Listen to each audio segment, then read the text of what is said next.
Kredit to'lovlarini vaqti kelganda kartalarimizdan avtomatik pullar yechilishini hammamiz juda ham yaxshi bilamiz. O'tgan safar bitta video chiqargandik. Ya'ni agar pulingizni siz Visa kartaga o'tkazib qo'ysangiz, sizni kartangizdan, ya'ni o'sha Visa kartangizdan kredit to'lovlarining yechilmasligi haqida. Buni ko'pchilik sinab ko'ribdi, rostdan o'xshabdi.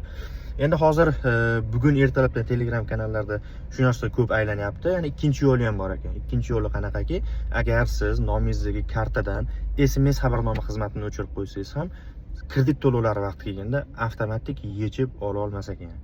Bu ham bitta life hack sifatida eslab qo'ying. Faqatgina shu narsani unutmang, kredit bu sizga berilgan ehson puli emas, bu majburiyatingiz va siz buni albatta to'lashingiz kerak. Shuning uchun kredit to'lovlarini iloji boricha o'z vaqtida to'lab qo'ying. Shunda kredit tarixingiz ham yomonlashib ketmaydi. Mabodo yana kerak bo'lib qolganda bemalol qaysi kredit tashkilotiga borsangiz, sizda tarixingiz zo'r chiqib turaveradi.